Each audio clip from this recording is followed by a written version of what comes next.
Hello guys, എല്ലാവർക്കും എൻ്റെ YouTube ചാനലിലേക്ക് സ്വാഗതം. അപ്പോൾ ഇന്ന് രാവിലെ തന്നെ എണീറ്റ് വന്നിട്ടൊരു വ്ളോഗ് എടുക്കാമെന്ന് വിചാരിച്ചിട്ടോ. ഫ്രൈഡേ ഒക്കെ ആണല്ലോ, അപ്പോൾ ഒരു ഫ്രൈഡേ റൂട്ടീൻ ആവാമെന്ന് വിചാരിച്ചു. ഇന്ന് മെയിൻ ഡിഷ് എന്ന് പറയുന്നത് ഉച്ചക്ക് ബിരിയാണിയാണ്. അപ്പോൾ ബിരിയാണി രാവിലെ തന്നെ തയ്യാറാക്കി വെക്കുകയാണ്. ഇതിൻ്റെ കാരണം എൻ്റെ ഹസ്ബൻഡ് സ്കൂളിൽ പോകുമ്പോൾ തന്നെ ആൾക്ക് ചോറ് കൊണ്ടുപോകാൻ. അപ്പോൾ രാവിലെ തന്നെ അതങ്ങ് റെഡിയാക്കാമെന്ന് വിചാരിച്ചു. അപ്പോൾ അതിൻ്റെ പ്രിപ്പറേഷനും കാര്യങ്ങളൊക്കെയാണ്. പിന്നെ അതുപോലെ ഞാൻ വെള്ളിയാഴ്ച ഇന്നത്തെ ഒരു ദിവസം കുറച്ച് ക്ലീനിങ്ങും അതേപോലെയുള്ള കാര്യങ്ങളൊക്കെ ഒന്ന് ചെയ്യാറുണ്ട്. അതും കൂടെ അപ്പോൾ നിങ്ങളെ ഒന്ന് കാണിക്കാമെന്ന് വിചാരിച്ചു. അപ്പോൾ ചാനൽ ഇതുവരെ സബ്സ്ക്രൈബ് ചെയ്യാത്തവർ സബ്സ്ക്രൈബ് ചെയ്ത് വീഡിയോ കാണുക, സപ്പോർട്ട് ചെയ്യുക. രാവിലെ എണീറ്റ് വന്നാൽ ഒരു ചായ മസ്റ്റാണ്. അതുകൊണ്ട് ആദ്യം തന്നെ പാലെടുത്ത് ചായക്ക് വെള്ളം വെക്കുകയാണ്. ചായ നിർബന്ധമാണ് എനിക്ക്. രാവിലെയും അതേപോലെ വൈകുന്നേരം ഓരോ ചായ കിട്ടണം കേട്ടോ, എന്നാലേ ഒരു സമാധാനം ഉണ്ടാവുള്ളൂ. അപ്പോൾ ചായക്കുള്ള വെള്ളമൊക്കെ വെച്ച് ഇനിയിപ്പോൾ ബിരിയാണി ഉണ്ടാക്കാനുള്ള ചിക്കൻ ഞാൻ ഫ്രീസറിൽ നിന്ന് കുറച്ച് നേരത്തെ തന്നെ എടുത്ത് വെച്ചിട്ടുണ്ടായിരുന്നു കേട്ടോ, അതിൻ്റെ ഐസൊന്ന് പോകാൻ വേണ്ടിയിട്ട്. അപ്പോൾ ഇനി ചായക്ക് വെള്ളം വെച്ചതിന് ശേഷം നമുക്ക് ബിരിയാണിക്കുള്ള കാര്യങ്ങളൊക്കെ ഒന്ന് റെഡിയാക്കാം. ഉള്ളിയും വെളുത്തുള്ളി ഇഞ്ചിയൊക്കെ ഒന്ന് തൊലി കളഞ്ഞൊക്കെ ഒന്ന് റെഡിയാക്കി സെറ്റാക്കിയിട്ടെടുക്കാമെന്ന് വിചാരിച്ചു. ഇന്ന് ഞാൻ ബിരിയാണി ഉണ്ടാക്കുന്നത് ചിക്കൻ ഒന്ന് ഫ്രൈ ചെയ്തിട്ടാട്ടോ. ഞാൻ ഇതുവരെ ബിരിയാണി ചിക്കൻ ഫ്രൈ ചെയ്തിട്ട് ഉണ്ടാക്കി നോക്കിയിട്ടില്ല. സാധാരണ നമ്മൾ ചിക്കൻ വേവിച്ചിട്ട് സാധാരണ എങ്ങനെയാണോ വെക്കുന്നത് അതേപോലെയാണ് ഞാൻ ഇതുവരെ ബിരിയാണി വെച്ചിട്ടുള്ളൂ. അപ്പോൾ ഒന്ന് ഫ്രൈ ചെയ്തിട്ടൊന്ന് വെച്ച് നോക്കാമെന്ന് വിചാരിച്ചു. അപ്പോൾ അതിൻ്റെ ഒരു തയ്യാറെടുപ്പും പിന്നെ ഒരു എക്സൈറ്റ്മെൻറ്റൊക്കെ ഉണ്ട് കേട്ടോ. എങ്ങനെ ആവും, എന്താവും, നന്നാവുമോ എന്നുള്ളതൊന്നും അറിയില്ല. ഞാനിതുവരെ അങ്ങനെ ഒന്നും വെച്ച് നോക്കിയിട്ടില്ല. മസാലയും കാര്യങ്ങളൊക്കെ റെഡി ആവുമോയെന്നൊന്നും അറിയില്ല.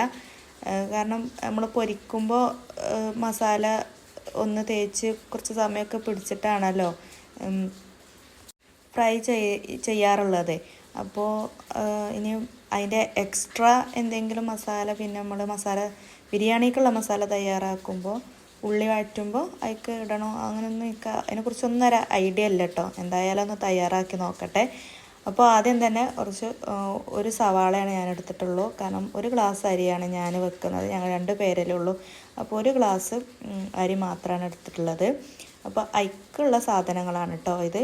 2 ചെറിയ തക്കാളി, പിന്നെ കുറച്ച് വെളുത്തുള്ളി, ചെറിയൊരു ഇഞ്ചി കഷ്ണം, പിന്നെ ഒരു സവാള, അത്ര തന്നെ ഉള്ളൂ. അപ്പോൾ ഇതൊക്കെ ഒന്ന് ക്ലീൻ ചെയ്തിട്ട് എടുത്ത് വരട്ടെ. അങ്ങനെ അതൊക്കെ ക്ലീൻ ചെയ്ത് ഒന്ന് നന്നായിട്ട് കഴുകിയതിന് ശേഷം ഞാനൊരു മിക്സിൻ്റെ ജാറിലോട്ട് ഇഞ്ചി, വെളുത്തുള്ളി, പിന്നെ മഞ്ഞൾപ്പൊടി, മുളക് പൊടി, ലേശം മല്ലിപ്പൊടിയും കൂടെ ആഡ് ചെയ്തിട്ടുണ്ട്. എന്നിട്ട് എല്ലാം കൂടെ ഒന്ന് മിക്സാക്കി എടുത്തിട്ടുണ്ട്. ഞാൻ ബിരിയാണിക്കുള്ള സാധനങ്ങളൊക്കെ കൗണ്ടർ ടോപ്പിൽ എടുത്ത് വെച്ചിട്ടുണ്ട് കേട്ടോ. ഫ്രിഡ്ജിൽ നിന്ന് എടുത്ത് വെച്ചതാണ്. തൈര്, അതുപോലെ നാരങ്ങ, പിന്നെ മല്ലിച്ചപ്പും പൊതിന ഇട്ടൊരു പാത്രമാണ് കേട്ടോ ആ കാണുന്നത്. അപ്പോൾ അതൊക്കെ കൂടെ ഞാൻ ഫ്രിഡ്ജിൽ നിന്ന് അന്ന് എടുത്ത് വെച്ചതായിരുന്നു കേട്ടോ. എന്നാൽ പിന്നെ പെട്ടെന്ന് എപ്പോഴും ഇങ്ങനെ ഫ്രിഡ്ജ് തുറക്കലും അടക്കലും വേണ്ടല്ലോ എന്ന് വിചാരിച്ചിട്ട് എടുത്ത് വെച്ചതാണ്. അങ്ങനെ അതെല്ലാം കൂട്ടി ഞാൻ മിക്സിയിലിട്ടൊക്കെ ഒന്ന് ചതച്ചെടുത്ത് വന്നിട്ടുണ്ട്. ചതഞ്ഞൊക്കെയല്ല, അത്യാവശ്യം പേസ്റ്റ് രൂപത്തിൽ തന്നെ ആയിട്ടുണ്ട് കേട്ടോ. ഇനി ഉപ്പും കൂടെ ആഡ് ചെയ്തിട്ട് ചിക്കനൊന്ന് മസാല പുരട്ടി വെച്ചു. അതിന് ശേഷം പിന്നെ ഒരു സവാള ഉള്ളതെന്നു. സത്യം പറഞ്ഞാൽ സവാള എൻ്റെ അടുത്ത് കഴിഞ്ഞിട്ടുണ്ട്. ഇന്നലെ ചിക്കനും ഒക്കെ വാങ്ങിപ്പിച്ചു, പക്ഷേ സവാള എനിക്ക് ഓർമ്മയേ ഉണ്ടായിരുന്നില്ല കേട്ടോ സവാള കഴിഞ്ഞത്. അപ്പോൾ ആ ഒരു സവാള വെച്ച് ഇങ്ങനെ അഡ്ജസ്റ്റ് ചെയ്യാൻ വിചാരിച്ചു. അത് വെച്ചിട്ടാണ് ഞാൻ ബിരിയാണി തയ്യാറാക്കുന്നത്. അങ്ങനെ ഒരു 10-15 മിനിറ്റോളം ഞാൻ ചിക്കനൊന്ന് മസാല തേച്ചിട്ട് ഒന്ന് മാറ്റി വെച്ചിട്ടുണ്ടായിരുന്നു. അതിന് ശേഷം ഞാൻ ഒരു ചട്ടി അടുപ്പത്ത് വെച്ചിട്ട് അതിൽ ഫ്രൈ ചെയ്യാൻ വേണ്ടി വെച്ചു. അതിൻ്റെ കൂടെ ഇന്ന് ഞാൻ ബിരിയാണി വെക്കുന്നതുകൊണ്ട് തന്നെ രാവിലെ ബ്രേക്ക്ഫാസ്റ്റ് കാര്യമായിട്ടൊന്നും ഉണ്ടാക്കിയിട്ടില്ല. കുറച്ച് റവ ഉണ്ടായിരുന്നു, അപ്പോൾ അത് ഉപ്പുമാവാക്കി എടുത്തു. ചിക്കൻ മൊത്തമായിട്ട് ഞാൻ ഫ്രൈ ചെയ്തു കേട്ടോ. ഇനി അതിന് ശേഷം ആ ചട്ടിയിൽ തന്നെ, ആ ഒരു എണ്ണയിൽ തന്നെ, വെളിച്ചെണ്ണയിൽ തന്നെ ഞാൻ സവാള ഒന്ന് വഴറ്റിയെടുക്കുകയാണ്. സവാള നന്നായിട്ടൊന്ന് വഴന്ന് വരട്ടെ കേട്ടോ. ശരിക്കും ചിക്കൻ ബിരിയാണി യൂട്യൂബിലൊക്കെ നോക്കിയാൽ കിട്ടുകയൊക്കെ ചെയ്യും. പക്ഷെ ഞാൻ നോക്കാനൊന്നും പോയില്ല. ഞാൻ എൻ്റേതായിട്ടുള്ള ഒരു രീതിയിൽ അങ്ങനെ ഒന്ന് ചെയ്ത് നോക്കാം. നമ്മളപ്പോൾ ഇങ്ങനെ കുക്ക് ചെയ്യുന്ന ആൾക്കാർ തന്നെയല്ലേ, അപ്പോൾ നമുക്കറിയാലോ ഏകദേശം എന്തൊക്കെ വേണം. ആ ഒരു ഐഡിയ ഒക്കെ വെച്ചിട്ട് തന്നെ ഞാനൊന്ന് എൻ്റെ രീതിയിലൊന്ന് ചെയ്ത് നോക്കാം കേട്ടോ. അപ്പോൾ സവാളയൊക്കെ ഒന്ന് വഴന്ന് വന്നിട്ടുണ്ട്. അപ്പോൾ ഞാൻ അതിലേക്ക് ഇഞ്ചി വെളുത്തുള്ളി ആ പേസ്റ്റില്ലേ അത് ചിക്കൻ പൊരിക്കണേക്ക് കുറച്ച് പകുതി ആഡ് ചെയ്തു. പകുതി ഞാൻ ഈ ഉള്ളി വഴറ്റിയപ്പം ബാക്കി കൂടി ഒന്ന് ആഡ് ചെയ്ത് കൊടുത്തു. എന്നിട്ട് അതും നന്നായിട്ടൊന്ന് വഴന്ന് വന്നതിന് ശേഷം തക്കാളി ഒന്ന് ആഡ് ചെയ്തു. തക്കാളിൻ്റെ കൂടെ ഞാൻ കുറച്ച് ഗരം മസാലയും അതേപോലെ തന്നെ കുരുമുളക് പൊടിയും കൂടെ ഒന്ന് ആഡ് ചെയ്തിട്ടുണ്ടായിരുന്നു കേട്ടോ. എന്നിട്ടാണ് എല്ലാം കൂടി നന്നായിട്ട് മിക്സ് ചെയ്തിട്ട് പിന്നെ ഫ്രൈ ചെയ്തെടുത്തിട്ടുള്ള ചിക്കനും കൂടെ അതിലിട്ട് നന്നായിട്ട് യോജിപ്പിച്ചിട്ട് കുറച്ച് സമയം ഒന്ന് മൂടി വെച്ച് വേവിച്ചു. അതിനിടയ്ക്ക് ഞാനൊന്നൊരു ചെറിയൊരു തൈര് സലാഡ് ഉണ്ടാക്കിയിട്ടുണ്ടായിരുന്നു. കുറച്ചുള്ളി മാറ്റി വെച്ചിട്ട് അതിൽ തൈര് ഒഴിച്ചിട്ട് കക്കരി ഉണ്ടെന്നാണ് ഞാൻ വിചാരിച്ചത്. പക്ഷേ കക്കരി ഉണ്ടായിരുന്നില്ല കേട്ടോ. കക്കരിയൊക്കെ തീർന്നിക്കണം, അതിൻ്റെ ഓർമ്മ എനിക്കില്ല. ഞാൻ ഉണ്ട് എന്നുള്ളൊരു ഓർമ്മയിലാണ് നിന്നത്, പക്ഷെ ഉണ്ടായിരുന്നില്ല. ഏതായാലും അത് അഡ്ജസ്റ്റ് ചെയ്ത് അങ്ങനെ ഉള്ളി മാത്രം ഇട്ട് കുറച്ച് സലാഡും കൂടി ഉണ്ടാക്കിയെടുത്തു. പിന്നെ ഞാൻ നെയ്ച്ചോറാക്കിയിട്ടാണ് കേട്ടോ ചോറ് തയ്യാറാക്കിയെടുക്കുന്നത്. നെയ്ച്ചോറാക്കി വെച്ചിട്ട് അങ്ങനെയാണ് സാധാരണ നമ്മൾ ഇങ്ങനെയല്ലേ ചെയ്യാറ്, വെള്ളം വെച്ചിട്ട് ഊറ്റിയെടുക്കുകയാണല്ലോ. അരി വന്നതിന് ശേഷം ചോറ് ഊറ്റിയെടുത്തിട്ടാണ് ദമ്മിടാറുള്ളത്. പക്ഷേ ഞാൻ വേഗം പെട്ടെന്ന് തീരാൻ വേണ്ടിയിട്ട് നെയ്ച്ചോറാക്കി വെക്കുകയാണ്. അപ്പോൾ നെയ്ച്ചോറ് വെക്കാൻ വേണ്ടിയിട്ട് ഒരു കുക്കറിൽ കുറച്ച് വെളിച്ചെണ്ണ ഒഴിച്ചു. പിന്നെ നെയ്യും കൂടെ ആഡ് ചെയ്ത് പിന്നെ പട്ട ഗ്രാമ്പു അതെല്ലാം കൂടെ ഒന്ന് വഴറ്റിയെടുത്തിട്ട് അരിയും കൂടെ ചേർത്ത് കൊടുത്തിട്ട് പിന്നെ നന്നായിട്ട് കുറച്ച് സമയം ഒന്ന് വഴറ്റി കൊടുത്തുട്ടോ. അതിലേക്ക് ഒരു ഗ്ലാസ് അരിയാണ് ഞാൻ എടുത്തിട്ടുള്ളത്. അപ്പോൾ 1.5 ഗ്ലാസ് വെള്ളം എടുത്ത് അത് ചൂടുള്ള വെള്ളമാണ് ഒഴിച്ചു കൊടുത്തത്. അതും കൂടെ ഒഴിച്ച് കൊടുത്ത് ഒരൊറ്റ വിസിൽ മാത്രമേ ഞാൻ അടുപ്പിച്ചിട്ടുള്ളൂ കേട്ടോ. ഒരു 8 വിസിലടുപ്പിച്ച് പിന്നെ അതിൻ്റെ വിസിലൊക്കെ പോയതിനു ശേഷം ചിക്കൻ്റെ മുകളിലോട്ട് ആ ചോറും കൂടി ഒന്ന് തട്ടിയിട്ടിട്ടോ. എന്നിട്ട് ദമ്മിടാൻ വേണ്ടിയിട്ട് ഞാൻ പിന്നെ ഫ്രൈ പാനിന്ന് ഈ ഒരു പാത്രത്തിലോട്ട് ഈ നോൺ സ്റ്റിക്കിൻ്റെ ഒരു പാത്രത്തിലോട്ട് ഞാൻ മസാല മാറ്റിയിട്ടുണ്ടായിരുന്നു. ചോറ് നല്ലോണം വെന്ത് പോയിട്ടൊന്നുമില്ല കേട്ടോ. പാകത്തിനുള്ള വേവ്, അതായത് ഒരു ദമ്മിൽ കിടന്ന കുറച്ച് വേവുള്ള ആ ഒരു പാകത്തിനായി കിട്ടിയിട്ടുണ്ടായിരുന്നു. പിന്നെ അതിലോട്ട് കുറച്ചുകൂടെ നെയ്യ് ആഡ് ചെയ്ത് കൊടുത്തു.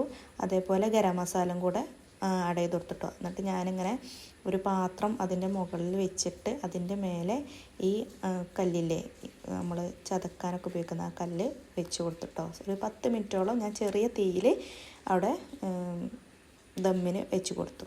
പിന്നെ ഇതൊക്കെ ഇന്നലെ കഴുകി വെച്ച പാത്രങ്ങളായിരുന്നു. അപ്പോൾ അതൊക്കെ ഉണങ്ങിയിട്ടുണ്ടായിരുന്നു കേട്ടോ. അപ്പോൾ അതൊക്കെ അതിൻ്റേതായിട്ടുള്ള സ്ഥലങ്ങളിലേക്ക് വെച്ച് കൊടുത്തു. ഇതിപ്പോൾ ഇന്ന് കഴുകി തീർത്ത പാത്രങ്ങളാണ്. അപ്പോൾ ഞാനിങ്ങനെ ഈ ഒരു ഭാഗത്തേക്കാണ് ഈ സ്റ്റാൻഡ് പാത്രം കഴുകിയിട്ട് അതിന് ശേഷം ഈ സ്റ്റാൻഡ് ഇങ്ങനെ ഇവിടെയാണ് കൊണ്ടുവന്ന് വെക്കാറുള്ളത്. അവിടെ കിടന്നങ്ങനെ ഉണങ്ങും. പിന്നെ അതിന് ശേഷം ക്ലീനിങ് എന്ന് പറഞ്ഞാൽ ആദ്യം സ്റ്റൗവാണ് ഞാൻ ആദ്യം തുടക്കുക. എന്തെങ്കിലും ഒരു ലിക്വിഡ് ഉപയോഗിച്ചിട്ടാണ് കേട്ടോ തുടക്കാറുള്ളത്. സാധാരണ എല്ലാവരും ഇങ്ങനെ ചോദിക്കാറുണ്ട്, ഈ ഗ്യാസ് നമ്മളെപ്പോഴും ഡെയിലി ഇങ്ങനെ കുക്ക് ചെയ്യുമ്പോൾ എനിക്ക് വർക്കിംഗ് കിച്ചണൊന്നുമില്ല, ഒറ്റ കിച്ചൺ മാത്രമേ ഉള്ളൂ കേട്ടോ.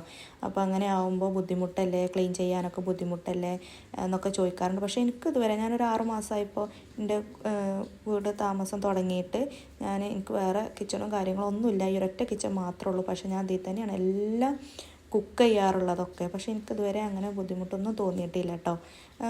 നല്ല വൃത്തിക്ക് കിടക്കും കേട്ടോ, അങ്ങനത്തെ പ്രശ്നങ്ങളൊന്നുമില്ല. അങ്ങനെ പിന്നെ സിങ്കും കാര്യങ്ങളൊക്കെ ഒന്ന് ക്ലീൻ ചെയ്തു. പിന്നെ വാഷ് ബേസിൻ ക്ലീൻ ചെയ്തു. പിന്നെ അതുപോലെ ഡൈനിങ് ടേബിളൊക്കെ എല്ലാം ഒന്ന് ക്ലീൻ ചെയ്ത് എടുത്തിട്ടുണ്ടായിരുന്നു. പിന്നെ അലക്കാനുള്ള തുണികളൊക്കെ വാഷിംഗ് മെഷീനിൽ കൊണ്ടുപോയിട്ടിട്ട് അതൊക്കെ ഒന്ന് ഓണാക്കിയിട്ടു കേട്ടോ. ഇനിയാണ് മെയിൻ പരിപാടി, നിലം തൂത്തുവാരലും അതേപോലെ തുടക്കലൊക്കെയാണുള്ളത്. അപ്പോൾ മുകളിൽ എന്നൊന്നും ഞാൻ തുടക്കാറില്ല കേട്ടോ. ഇടയ്ക്കൊക്കെ മാത്രമേ ഞാൻ തുടക്കാറുള്ളൂ. പിന്നെ ആളൊന്നുമില്ല, നമ്മൾ ഗസ്റ്റും കാര്യങ്ങളൊക്കെ വരുന്ന സമയത്ത് മാത്രമേ മുകളിലൊക്കെ ആരെങ്കിലുമൊക്കെ പോവാറുള്ളൂ. അതുകൊണ്ട് അങ്ങനെ മുകൾ ഭാഗം ഞങ്ങളങ്ങനെ യൂസ് ചെയ്യാറില്ല. ഞാൻ മാത്രമേ ഇങ്ങനെ ക്ലീനിങ്ങിന് വേണ്ടി മാത്രം കയറുന്ന ആളാണ് കേട്ടോ. അപ്പോൾ ഇന്ന് എല്ലാ ഭാഗത്തും ഒന്ന് ക്ലീൻ ചെയ്യാമെന്ന് വിചാരിച്ചു. അങ്ങനെ ബാൽക്കണിയൊക്കെ ഒന്ന് അടിച്ചു വാരി റൂമും കാര്യങ്ങളൊക്കെ ഒന്ന് അടിച്ചു വാരിയിട്ടു. പിന്നെ ഒന്ന് തുടച്ചും കൂടെ ഇട്ടോ. കാരണം ഇടയ്ക്കൊക്കെ ഞാൻ ഇത് ചെയ്യാറുള്ളൂ, മുകളിലോട്ട് അങ്ങനെ കയറാറുള്ളൂ. ഇല്ലെങ്കിൽ ഞാൻ തീരെ കയറാറില്ല കേട്ടോ. അപ്പോൾ ആദ്യമൊക്കെ എന്ന് പറഞ്ഞാൽ ഞങ്ങൾ തറവാട്ടിലായിരുന്ന സമയത്തൊക്കെ ഞങ്ങളുടെ റൂം മുകളിലായിരുന്നു. ഭയങ്കര ദേഷ്യമായിരുന്നു കേട്ടോ നമുക്ക് മുകളിലോട്ട് കയറുന്നത്. ഇപ്പോൾ നമുക്ക് സ്വന്തമായിട്ട് വീടായപ്പോഴാണ് ഒരു സമാധാനമായത്. താഴെ തന്നെ റൂമും ഒക്കെ ആയപ്പോൾ മുകളിലോട്ട് ഞാൻ തീരെ കയറലില്ല. ഇതിങ്ങനെ ചെറിയൊരു പാസേജ് ആട്ടോ ഒരു റൂമിലോട്ടുള്ള, അതായത് മുകളിൽ ആകെ ഒരു റൂം തന്നെ ഉള്ളൂ. അപ്പോൾ അതിലോട്ടുള്ളൊരു പാസേജാണ്. അപ്പോൾ അതും കൂടെ ഒക്കെ ഒന്ന് ക്ലീൻ ചെയ്യുന്നുണ്ട്, അടിച്ചു വാരി ഇടുന്നുണ്ട്. പിന്നെയാണ് ഞാൻ തുടക്കൽ തുടങ്ങിയത് കേട്ടോ. അങ്ങനെ മുകളിൽ അടിച്ചു വാരലും തുടക്കലും കൂടെ ചെയ്ത് കഴിഞ്ഞിട്ട് പിന്നെയാണ് ഞാൻ താഴോട്ട് ഇറങ്ങിയത് കേട്ടോ. താഴോട്ട് പിന്നെ ഇറങ്ങിയിട്ടാണ് അവിടെ അടിച്ചു വാരി തുടക്കലൊക്കെ തുടങ്ങിയത്. ക്ലീൻ ചെയ്തിങ്ങനെ കാണുമ്പോൾ നല്ല ഭംഗിയാണ്. അതേപോലെ നമുക്കൊരു മനസ്സിനൊരു സുഖവും സന്തോഷമൊക്കെയാണ് അല്ലേ. പക്ഷെ എന്താ ചെയ്യുക, എന്നും മുകളിൽ ക്ലീൻ ചെയ്യുക എന്ന് പറയുന്നത് നല്ല ബുദ്ധിമുട്ടുള്ള കാര്യം കേട്ടോ. പറയുമ്പോൾ എനിക്കൊക്കെ ആകെ ഒരു റൂം മാത്രമേ ഉള്ളൂ. അപ്പോൾ ഒരു 2-3 റൂമൊക്കെ ഉള്ള ആളുകളുടെ ഒക്കെ ഒരു അവസ്ഥ ഭയങ്കര ആയിരിക്കും അല്ലേ. പിന്നെ ചില ആളുകൾക്കൊക്കെ ജോലിക്കാരും കാര്യങ്ങളൊക്കെ ഉണ്ടായിരിക്കും. പിന്നെ മുകളിലത്തെ ജോലിയൊക്കെ കഴിഞ്ഞതിന് ശേഷം ഞാൻ താഴെ ബെഡ്റൂമും അതേപോലെ ലിവിങ്ങും ഡൈനിങ്ങും ഒക്കെ ഒന്ന് അടിച്ചു വാരി ഇട്ടിട്ടുണ്ടായിരുന്നു കേട്ടോ. അടിച്ചു വാരി ഇട്ടാലും ഈ മുടി നല്ല മുടി, എൻ്റെ മാത്രം മുടിയാണ്, എന്നാലും ഉണ്ടാവും ഇഷ്ടം പോലെ മുടി കേട്ടോ. അങ്ങനെ താഴത്തെ അടിച്ചു വാരലൊക്കെ കഴിഞ്ഞിട്ടുണ്ട്. ഇനി താഴം കൂടി ഒന്ന് തുടച്ച് ക്ലീനാക്കണം കേട്ടോ. പിന്നെ ഇത് ഞങ്ങൾ കിടക്കുന്ന റൂമാണ്. അപ്പോൾ ഇതിൽ ബെഡ്ഷീറ്റൊക്കെ ഒന്ന് മാറ്റിയിടാമെന്ന് വിചാരിച്ചു. ഏതായാലും ഇന്നൊരു വെള്ളിയാഴ്ചയൊക്കെ ആണല്ലോ, നമുക്ക് നല്ല ഒരു വെള്ളിയാഴ്ച എന്ന് പറഞ്ഞാൽ തന്നെ നമുക്ക് ഭയങ്കര ഒരു മനസ്സിക്കൊരു സന്തോഷവും അതേപോലെ ഒരു ക്ലീൻ ആക്കണം അങ്ങനെയൊക്കെ ഉള്ളൊരു തോട്ടാണല്ലോ. അപ്പം അതുകൊണ്ട് തന്നെ ഞാൻ ബെഡ്ഷീറ്റൊക്കെ ഒന്ന് മാറ്റി പുതിയ ബെഡ്ഷീറ്റൊക്കെ ഒന്ന് വിരിച്ചു. പുതിയതല്ല, നമ്മൾ സാധാരണ യൂസ് ചെയ്തത് തന്നെയാണ്. ഒക്കെ ഒന്ന് വിരിച്ചിട്ടു. അപ്പോൾ തന്നെ റൂമും കാര്യങ്ങളൊക്കെ ഒന്ന് കാണാൻ നല്ല ഭംഗിയുണ്ടായിരുന്നു കേട്ടോ. പിന്നെ ഞാനൊരു കാര്യം പറഞ്ഞുതരാം. ഞാൻ ഇന്ന് രാവിലെ കഷ്ടപ്പെട്ടിട്ടല്ല, ഇന്ന് ബിരിയാണി വെക്കാമെന്നൊക്കെ തീരുമാനിച്ചു. അപ്പോൾ എൻ്റെ ഹസ്ബൻഡ് പറഞ്ഞു ലഞ്ചിന് വേറെ ചോറും ഒന്നും ഉണ്ടാക്കണ്ട, ബിരിയാണി തന്നെ മതി എന്ന് പറഞ്ഞിട്ട്. അങ്ങനെയാണ് ഞാൻ രാവിലെ തന്നെ ബിരിയാണി ഉണ്ടാക്കാൻ വേണ്ടി ഇറങ്ങിയത്. അല്ലെങ്കിൽ ഞാൻ സാധാരണ ഒഴിവുള്ള ദിവസങ്ങളിലാണ് മിക്കപ്പോഴും ഉണ്ടാക്കാറുള്ളത്. പക്ഷേ ഇന്ന് ബിരിയാണി കഴിക്കാൻ ഒരു കൊതി, അങ്ങനെ ഉണ്ടാക്കിയതാണ്. അപ്പോൾ ഞാൻ കുറച്ച് സമയം വൈകിട്ടാണ് ഉണ്ടാക്കാറുള്ളത് കേട്ടോ. അപ്പോൾ ആൾ പിന്നെ എണീറ്റ് വന്നിട്ട് പറഞ്ഞു ഞാൻ ഉച്ചയ്ക്ക് ശേഷമേ പോകുന്നുള്ളൂ എന്ന് പറഞ്ഞിട്ടോ. അപ്പോൾ എനിക്ക് ചെറുതായിട്ട് ദേഷ്യം വന്നിട്ടോ. പിന്നെ എന്താ വെച്ചാൽ നമ്മൾ പണി പിന്നെ വേഗം കഴിഞ്ഞല്ലോ, ആ ഒരു സമാധാനം കൊണ്ട് പിന്നെ ഞാനൊന്നും മിണ്ടിയില്ല. ഏതായാലും അപ്പോൾ ആൾക്ക് പോകാനായപ്പോൾ ഞാനൊന്ന് ചോറ് സെറ്റാക്കിയിട്ടൊന്ന് ആക്കി കൊടുക്കാൻ കേട്ടോ. ഞാൻ പിന്നെ കുളിയൊക്കെ കഴിഞ്ഞിട്ട് ഫ്രഷായിട്ട് വന്ന് കഴിക്കാമെന്ന് വിചാരിച്ചു. നിസ്കാരവും കാര്യങ്ങളൊക്കെ കഴിഞ്ഞിട്ട് ഫുഡ് കഴിക്കാമെന്ന് വിചാരിച്ചു. അതിപ്പോൾ ആൾ പള്ളിയിൽ പോകുന്നതിൻ്റെ മുന്നേ തന്നെ ഫുഡ് കഴിച്ചിട്ട് പോവാമെന്ന് വിചാരിച്ചിട്ടോ. അങ്ങനെ ആൾക്കുള്ള ഫുഡാണ് ഞാൻ വിളമ്പി കൊടുക്കുന്നത്. പിന്നെ അച്ചാർ, ഇത് ഞാൻ ഇവിടെ ഞാൻ ഉണ്ടാക്കിയിട്ടുള്ള അച്ചാറാണ് കേട്ടോ. അപ്പോൾ അതിൻ്റെ ഒരു റെസിപ്പി വീഡിയോ ഒക്കെ ഞാൻ ഇട്ടിട്ടുണ്ടായിരുന്നു. അപ്പോൾ കാണാത്തവരുണ്ടെങ്കിലൊന്ന് ചാനലൊന്ന് പോയി കാണണം കേട്ടോ. പിന്നെ ഞാൻ സലാഡ് ഉണ്ടാക്കി വെച്ചിട്ടുണ്ടായിരുന്നല്ലോ, സലാഡും കൂടെ ഒന്ന് വെച്ച് കൊടുത്തു. അങ്ങനെ ആൾ ഫുഡ് കഴിച്ച് പിന്നെ പള്ളി പോയിട്ട് പിന്നെ അങ്ങനെ ജോലിക്ക് പോവും. ആൾ പോയതിന് ശേഷം ഞാൻ ഫ്രഷായി നിസ്കാരമൊക്കെ കഴിഞ്ഞ് ഫുഡ് കഴിച്ചു, ഞാനും ഫുഡ് കഴിച്ചു. അതിനുശേഷം ഇതൊരു ഇസ്ലാമിക് ബുക്കാണ് കേട്ടോ. അപ്പോൾ ഖുർആൻ്റെ 1-2 സൂറത്തുകളുടെ കുറച്ച് ഭാഗം മാത്രമേ ഉള്ളൂ. അതിൻ്റെ ഒരു അർത്ഥങ്ങളും വിശദീകരണങ്ങളൊക്കെയാണ്. അപ്പോൾ അതൊക്കെ ഒന്ന് കുറച്ച് സമയം വായിച്ചിരുന്നു. ഇതൊന്നും എൻ്റെ എല്ലാ വെള്ളിയാഴ്ചത്തെയും അതേപോലെ തന്നെ സ്ഥിരമായിട്ടുള്ള റൂട്ടീനും കാര്യങ്ങളും ഒന്നുമല്ല. ഞാൻ ഇന്ന് കുറച്ച് സമയം ഒന്ന് വായിക്കാൻ വേണ്ടിയിരുന്നു മാത്രം. ഇതൊക്കെ തോന്നുമ്പോൾ ചെയ്യുന്ന കാര്യങ്ങൾ മാത്രമാണ് കേട്ടോ. അപ്പോൾ വീഡിയോ ഇഷ്ടപ്പെട്ടാൽ എല്ലാവരും ലൈക്ക് ചെയ്യാനും ഷെയർ ചെയ്യാനും സബ്സ്ക്രൈബ് ചെയ്യാനും മറക്കരുതേ.